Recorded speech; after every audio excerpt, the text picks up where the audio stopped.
Welcome to ZKast, everybody. I'm Zeus Caraval from ZK Research, and I'm joined today by Denise Lee, VP of Engineering Sustainability Office at Cisco. So obviously we'll be talking sustainability, which is really an exciting topic. Before we get going, though, I do want to give a quick shout out to eWeek. eWeek is my media partner, and all ZKasts are done in conjunction with the eWeek eSpeaks program. So Denise, welcome to ZKast. Thanks for joining me. Could you just give me give us a quick intro to yourself, who you are, what you do at Cisco? Absolutely. Thanks so much for having me, Zeus. I'm Denise Lee. I lead our engineering sustainability office. I'm a vice president here at Cisco, and I've had the opportunity to spend a lot of different roles and times and functions at the company. And so last year, when Cisco committed to our net zero commitments, I raised my hand to start an engineering sustainability office. So we've been going now since the beginning of this calendar year. Yeah, and so sustainability is an interesting topic, right? It's obviously very important. It's something as an industry that we've been talking about, it seems like forever, but it seems like the last year in particular, there's been a lot more focus on it. And so why is that? Why has it all of a sudden become more important? And then also, how do you exactly define sustainability? Because I do get that question from some IT pros that are new to the topic. Yeah, that's a great point. Well, there's so many contributing factors, right? I mean, the topic of sustainability is certainly not new to some audiences. I think what we've started to see happen more and more pronounced is with the 2015 Paris Agreement, right? When 190 countries came together and started putting some commitments and then started following some of the data and the science. There's certain things along the way that have kind of further punctuated and maybe given some acceleration, whether it's the floods in Pakistan, whether it's the energy crisis in Ukraine and Russia. There are, depending on where in the world you are, there's something related to the climate crisis that is maybe hitting closer to home for folks. And we're also starting to see government and policy and regulation come up with much more stringent things that help us all speak the same language, measure things the same way. And so you have companies and policy and governments all coming together and now making goals and commitments and plans. And so we're all starting down this path. And I think what you're seeing in the last year in particular is we're starting to see these numbers come and bubble up, right? Gartner recently said 87% of business leaders are forecasting more investment in sustainability over the next 2 years alone. We see lots more goals and commitments around this topic of net zero. And so I think the more you start to see it in intersect with private sector policy, and then just a tremendous amount of stimulus dollars that are being put towards this, it's sort of hard to ignore, like, well, what's my role and how do I, what role do I have to play in that? And to your point around, well, what does that mean for IT? What does that mean for Cisco? When you start to unpack the data and you start to unpack, well, where do energy emissions and carbon emissions really come from? Energy consumption is a really big part of that, right? How we produce and consume energy is a really big part of that. And so follow the data, look at some of the science, and you'll start to see that this industry actually has a tremendous role to play in the sustainability story. Yeah, in fact, one of the things that I've noticed that's been interesting in the last couple of years, particularly since the pandemic started, is public sector tends to move. I'm not making any political statements here, but it's fair to say that public sector tends to move a little slow sometimes. And I do think the world has watched private sector and business leaders to step up and almost take the lead in a lot of these initiatives. And that's been kind of a fascinating change for me, instead of just waiting for governments to do things. And so, kudos to Cisco for doing that. And you had mentioned in your opening that Cisco has some stated sustainability goals. Can you just tell us what those are? Yeah, absolutely. So for those who are familiar with some of the language, there's something called scope accounting, which is how we're measuring carbon emissions. And Cisco has come out publicly for goals around net zero by 2040. And that's considered a pretty ambitious goal, right? I think the kind of what they call what the movie Don't Look Up is about, right, is that 2050 number, right? So 2040 is actually quite ambitious. And then when you think about leading up to that, it feels like a long time, feels like a long ways away. So we actually have goals within leading up to that. So by 2025, we look to get to 90% of absolute reduction in our scopes 1 and 2, right? That's our direct consumption of energy. And by 2040, it's scopes 1, 2, and 3. And so we're looking across every vector point we have, we've been reporting environmental reporting for 15 years. So in our CSR report, we actually have very, very, very descriptive, transparent numbers and plans on how we expect to get there. And I think there's a really interesting movement that's happening in the maturity of a lot of that reporting. Now, I do see over your, right shoulder there, it says Power and a Sustainable Future for All. Cisco's mission, though, has been about powering an inclusive future for all. How are those two related? Yeah, I love our purpose statement. There's so much thought and focus that went into every word of our purpose statement, which is to power an inclusive future for all. And every one of those words actually has very distinct plans and strategies under each one. And when you actually double click into them, and we'll provide a link to that as well, so people can really understand the plans, the metrics that we're using. We see everything from the investment of our sustainable technologies and our solutions, as well as to bridging that digital divide. Right. And when you consider all of that, there's actually environmental, social, and governance, ESG, related to every one of those words: power, inclusive, future, and then for all. So I think it's a really strong, powerful purpose, and it's a mission across not just our company, but our broader ecosystem of partners and customers who are on that journey with us. Yeah, and I guess the two sort of make sense together. It's not a lot of use powering an inclusive future if it's not sustainable, I suppose. That's right. That's exactly right. That's exactly right. Now, when I chatted with you at Cisco's most recent Partner Summit, we had actually talked about the difference between scope 1, 2, 3. And, you broke down the different goals for Cisco. How do you measure those? I understand scope 1 is relatively straightforward to measure because it's all about what you're doing. But when you get to 2, 3, now your partners, supply chain, customers, all of those come into play. Right. How do you actually measure that to understand where you are with respect to those goals? Yeah, so here's the beauty of where the industry is shaping, right? The regulations and compliance that are coming alongside this industry for so many reasons, and I think really all the right ones, allow us to be pretty scientific about how we measure these things. Scope 3 is what most companies are struggling with, because that is that indirect, use of products sold becomes much harder and harder to go figure out how to measure once it leaves the four walls of your company and goes to your customer, and its afterlife. Measuring that becomes quite tricky. So there's some assumptions, very conservative assumptions that you use. There's formulaic things that you have to do, and really the goal of engineering and having being in a center of excellence within an engineering team is that over time, we want to bring the actual use of that energy data or the use of that product data back with specificity. And things like data telemetry, right? Of course, it's networking, it's visibility, it's insights, it's automation, it's having a thread of reading where all of that data comes, and then what happens to that product after the fact. Part of our goals is to do 100% take back of our product. So even the embedded carbon into the devices themselves get captured into that carbon footprint. And so how are we measuring it? Well, we're following the standards. Our goals were approved, our plans were approved by the Science Based Target Initiative earlier this year. We were very proud of that fact because that's considered one of the kind of top gold standards of measurement, SBTI, right? And we'll provide a link to that. And when you think through how difficult it is to measure, well, you got to start somewhere.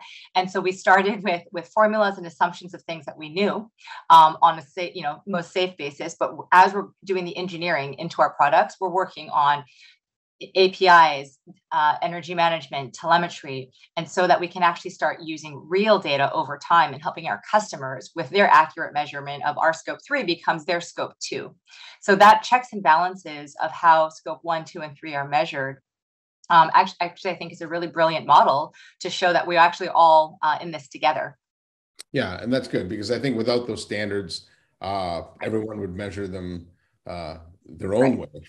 And we have. So now I know, Denise, at Cisco, you are a VP, and everybody that seems VP talks to a lot of customers. So, throughout your conversations with customers, What are they telling you with respect to sustainability? Are they struggling with it? Do they have their goals? Do they understand what to do?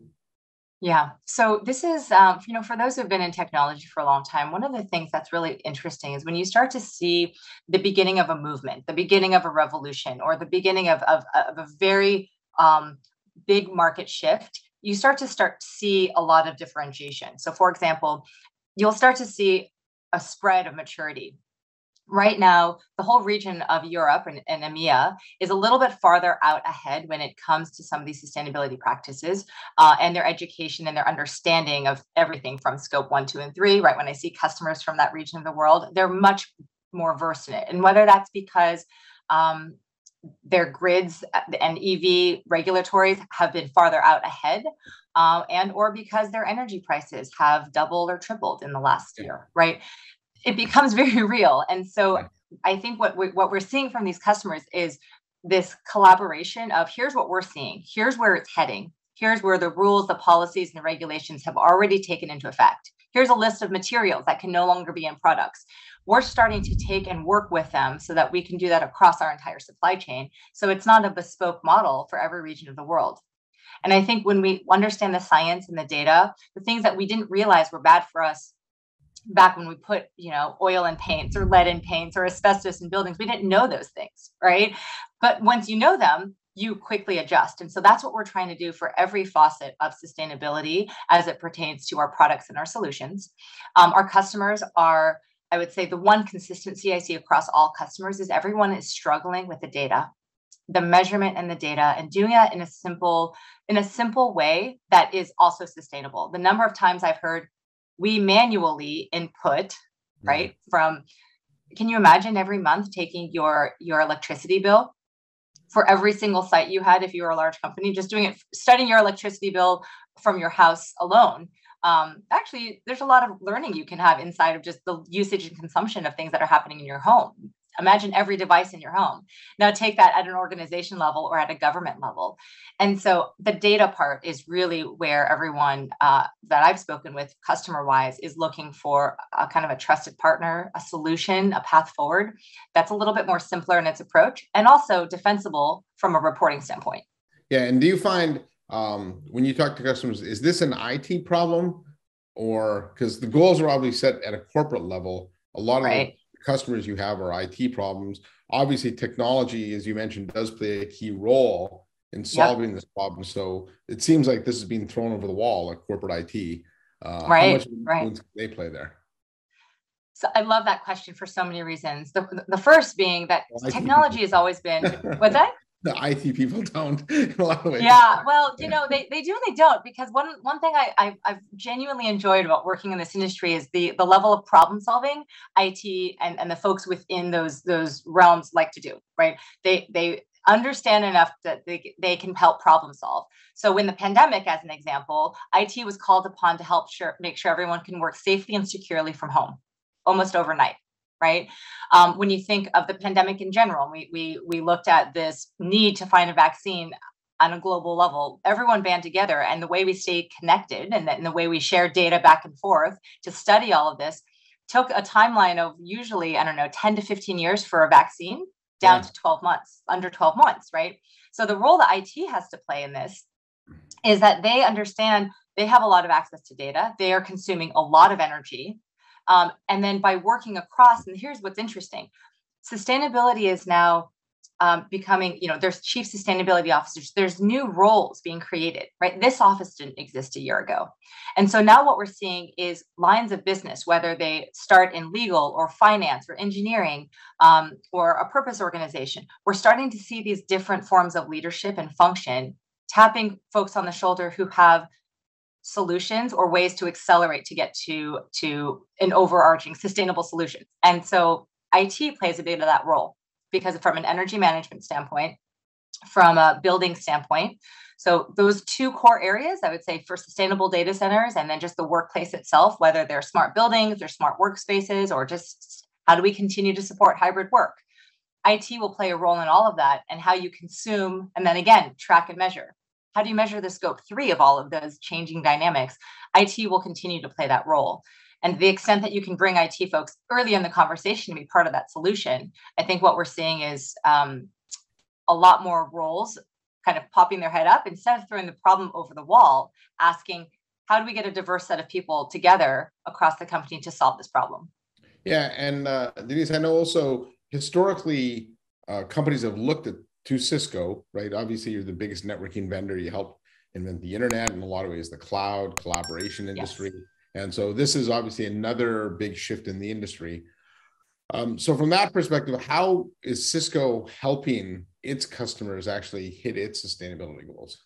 Yeah, this is really such a core part of why this team exists within engineering, that we have to help our customers, I would say, from across the entire life cycle, right? So we're helping them by making sure that our supply chain is diligent, right? We are so proud of having the #1 supply chain in the world, three years counting with Gartner. But that also allows us to look our customers in the eye and tell them all the way down to the smallest component, where this was sourced, and the environment. So we can say, hey, this supplier has committed to zero waste by 2030, as an example, right? Cisco has taken huge steps in the areas of supply chain to make sure that on the embedded carbon side and the design of our products, more circularity, more circularly designed. And then we go into the use of the products. How are we helping our customers use the products in a smarter way? How do we embed things like turning things off in hibernation mode when they're not in use? Changing workloads. You mentioned cloud. The dynamic environment and the complexity that cloud brings into the network. When you start to take distributed workloads across public clouds, private clouds, colo facilities, and now you're trying to measure all of that, that's still on your books from a carbon standpoint, right? It's not as simple as, oh, just punt it over to the public cloud and it's no longer my footprint. That's not actually the case. So this actually adds, again, another layer of complexity. And I think there's a tremendous amount of opportunity to look holistically in building business models, incentives, and education across a broader ecosystem of everyone that has a role to play in the full life cycle of a customer's journey. Yeah, now I know you've had a lot of those features. You mentioned the ability to turn off and on, products called EnergyWise, and that I know that was rolled out years and years ago. So yes, ahead of its time. Yeah. There's well, in some ways, saving money in different industries has always been, important. So I did mention the previous partner summit where, the first time I met you. I know a lot of the people watching this video don't deal with Cisco directly, but deal more with your partners, right? In fact, I would say most customers deal with your partners with Cisco directly. So how are you helping your partners understand the importance of sustainability so they in turn can work with your customers, right? Absolutely. So we have a partner specialization certification that we launched earlier this year. There's already over 250 partners on it. So this includes everything from training. Again, a lot of it has to do with circularity and the aftermarket to make sure that products are coming back. Like there's incentive programs, there's take back programs. We actually, in our supply chain, anything that we take back, 99.9% of it is recycled, remanufactured, or reused. 99.9.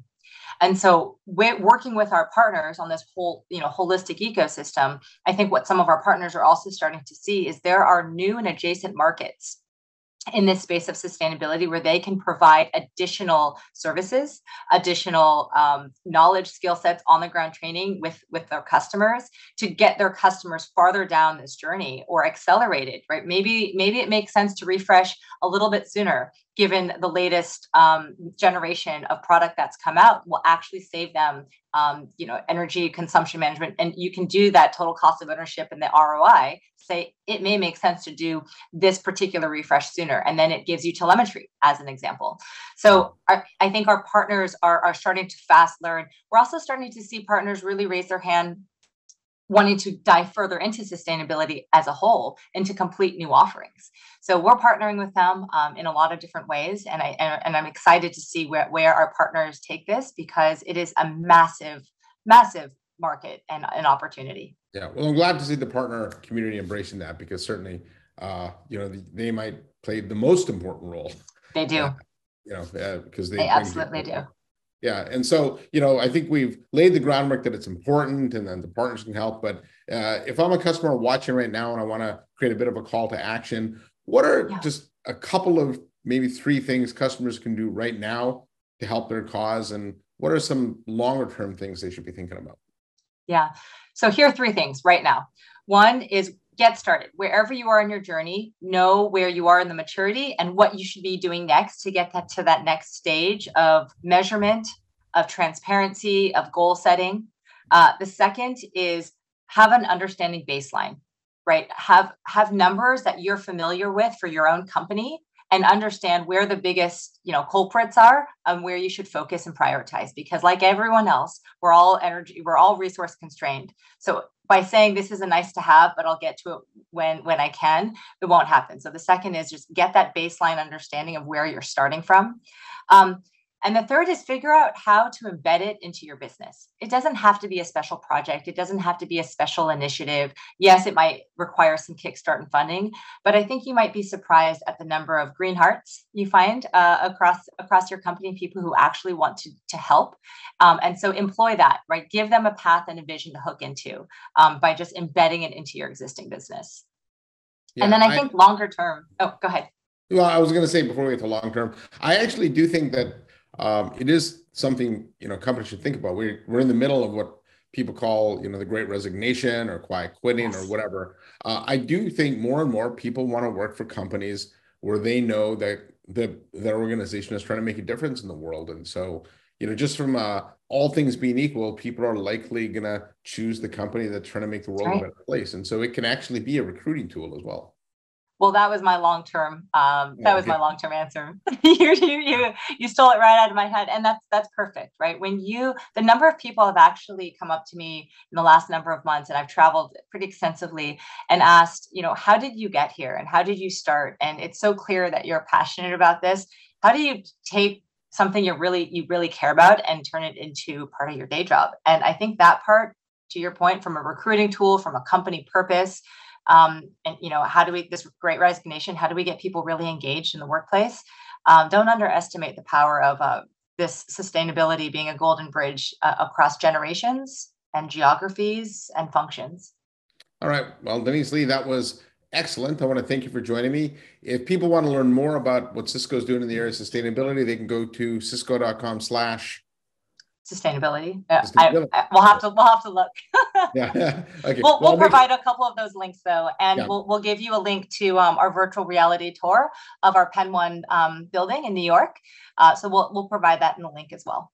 Yeah, and actually, if you look back in the list of ZKast videos, if you're watching this, I did do a tour of that building, and what I found fascinating there was just the amount of PoE and low voltage lighting and all these kind of newer ways of connecting things that drove power usage down. So that definitely is worth checking out. So on behalf of Denise, I'm ZS Caravella. Don't forget to hit that subscribe button. Thanks for joining me again, Denise. And thank you for having me. And I'll see everyone next time on ZKast.